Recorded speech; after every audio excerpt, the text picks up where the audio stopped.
With the rent continually going up and nothing coming in, it's very difficult. He and others rely on their Social Security payments. Everything from rent to food. If you are living on every dollar from your monthly SSI check, what keeps you up at night right now is not just the 2.8% COLA for 2026, but a bigger question. What exactly is Congress doing with SSI? And will 2026 really be a turning point, or just another year of a few extra dollars that quickly disappear into rent, groceries, and medicine? While the Social Security Administration has already locked in the basic increase for 2026, a series of bills on Capitol Hill are going straight at the structure of SSI itself, from asset limits and marriage penalties to whether residents of U.S. territories are treated equally. This landscape leaves beneficiaries caught between hope and caution as they listen to promises of reform. First, the most solid foundation for 2026 remains the cost of living decision already made by the Social Security Administration. In its 2026 Social Security Changes Cost of Living Adjustment Fact Sheet released in 2025, SSA states that based on the increase in the CPIW from the third quarter of 2024 to the third quarter of 2025, all Social Security beneficiaries and Supplemental Security Income recipients will receive a 2.8% increase in 2026. The SSI federal payment amounts for 2026 page from the Office of the Chief Actuary explains that SSI maximum payment amounts always move in step with Social Security COLAs. In practice, that means when COLA rises 2.8%, the SSI federal benefit rate is also pushed up by the same percentage. To see the numbers clearly, you have to look back at SSA's Red Book. The section, What's New in 2025, states that the federal benefit rate in 2025 is $967 per month for an eligible individual and $1,450 for an eligible couple. Applying the 2.8% COLA, a memorandum titled Social Security and Veterans Changes Due to COLA Adjustment, issued by the North Carolina Department of Health and Human Services in 2025, confirms that from January 1, 2026, the FBR for an individual will rise to $994 per month. This is one of the few state-level documents that spells out the new FBR figure based on the federal COLA announcement. On the broader Social Security side, an Associated Press story in October 2025 reports that the 2.8% increase translates into more than $56 extra per month for the average retiree, affecting around 71 million Social Security beneficiaries and roughly 7.5 million SSI recipients. However, that extra few dozen dollars a month is not the whole story.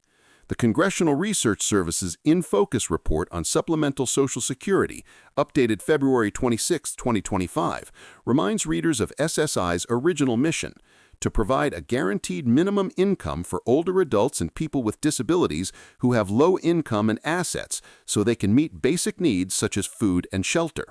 CRS explains that benefits are calculated by taking the federal benefit rate and subtracting countable income, and it flags that asset limits in current law have long lagged behind real-world living costs.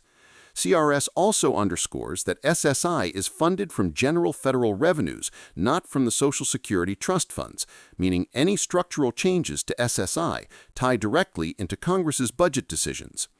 In that context, the question of whether 2026 will be a breakthrough year depends heavily on what happens on Capitol Hill.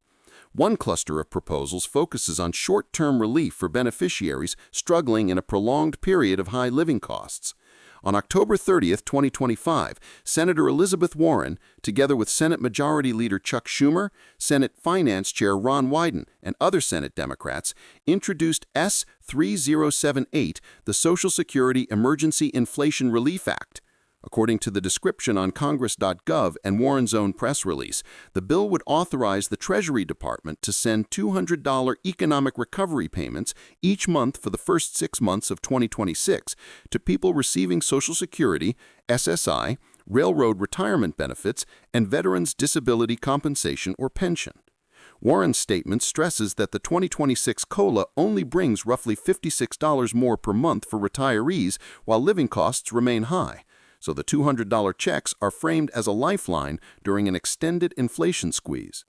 On the House side, H.R. 6193 was introduced in November 2025 with a title that explicitly aims to provide economic recovery payments to Social Security beneficiaries, SSI recipients, railroad retirement beneficiaries, and disabled or retired veterans, mirroring the structure of S.3078. As recorded on Congress.gov, the full text of the bill had yet to be posted by late November, indicating that the legislative process is still in its early phase. If both measures were to pass, SSI recipients would not only see the FBR rise to $994, but could also receive an additional $200 a month in the first half of the year, a temporary but significant boost relative to current benefit levels. A second cluster of proposals is structural and goes directly at the rules CRS identified as outdated. In 2025, the Senate took up S.1234, the SSI Savings Penalty Elimination Act, sponsored by Senators Catherine Cortez Masto and Bill Cassidy.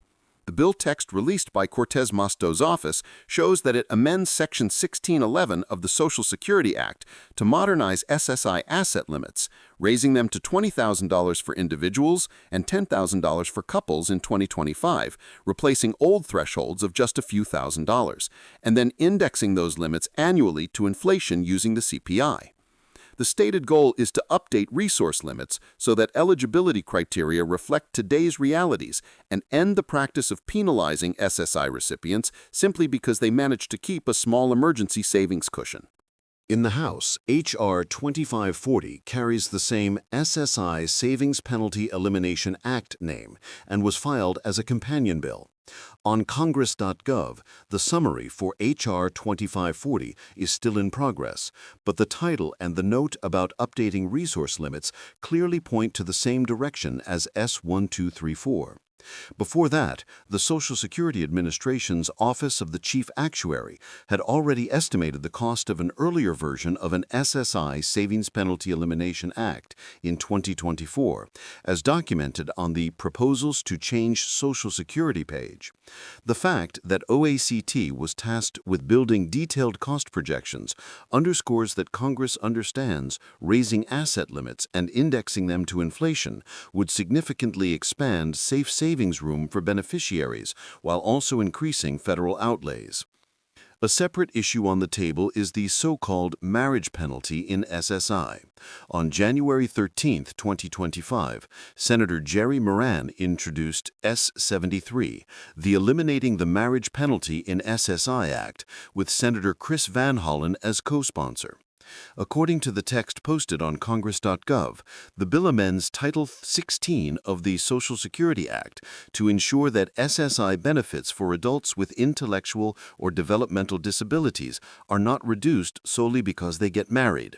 Specifically, it directs that spousal income and assets no longer be counted when determining SSI eligibility and benefit levels for this group, and that benefit reductions based only on a change in marital status be eliminated. The stated purpose, spelled out in the text, is to make sure that SSI benefits for adults with intellectual or developmental disabilities are not cut by reason of marriage, reflecting concerns that existing law effectively forces some disabled individuals to choose between forming a family and retaining access to basic income support. Territorial equality is also in play in the form of H.R. 4814, introduced by Delegate James C. Moylan of Guam on July 29, 2025. This bill, titled the Supplemental Security Income Equality Act, was referred to the House Ways and Means Committee. While the official summary on Congress.gov has yet to be completed, the term equality in the title and the fact that the sponsor represents a territory that has limited SSI access are strong signals that the bill targets the gap between residents of territories such as Guam or Puerto Rico and those living in the 50 states.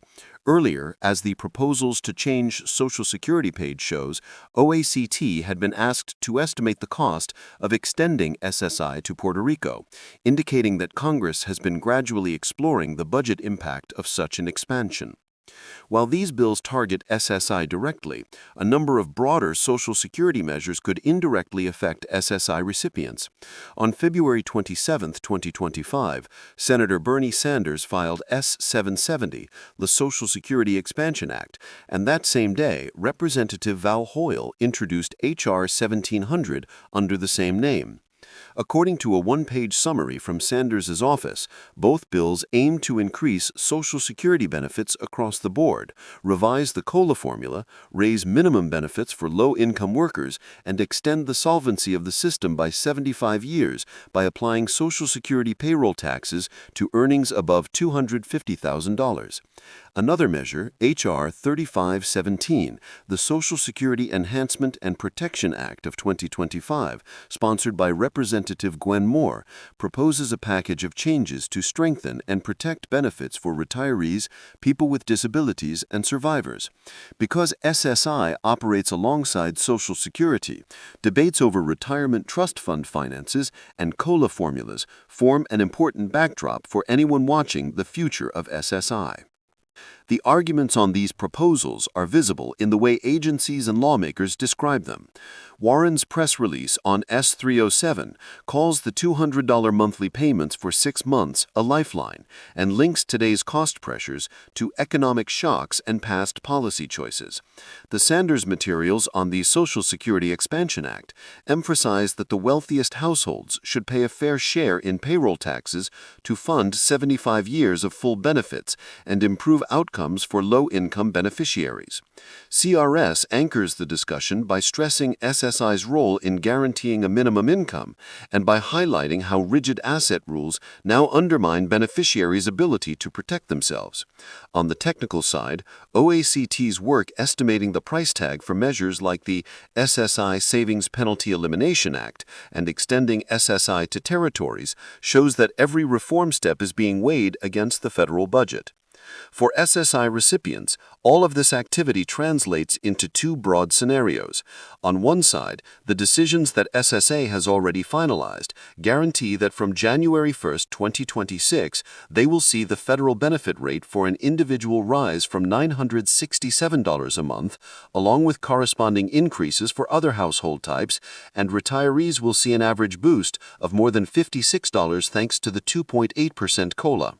On the other side, if Congress enacts some or all of the bills on $200 emergency payments, higher asset limits, removal of the marriage penalty, and greater territorial equality, 2026 would not just be another routine COLA year. It would mark the start of a new generation of SSI rules better aligned with real-world living costs and the diverse family lives of people with disabilities. But as of now, all of those bills are still moving through committees in both chambers, with their status on Congress.gov listed as newly introduced or awaiting full summaries. What SSI beneficiaries can do is track the key legislative dates in 2026, from hearings to floor votes, and maintain a clear distinction between what is already locked in place, such as the 2.8% COLA and the $994 FBR, and what remains potential, such as emergency payments and structural reforms. The question of how far Congress will go in raising SSI and whether 2026 becomes a real breakthrough year will only be answered when the numbers and rules in these proposals are written into law and printed on the benefit notices sent to households across the United States.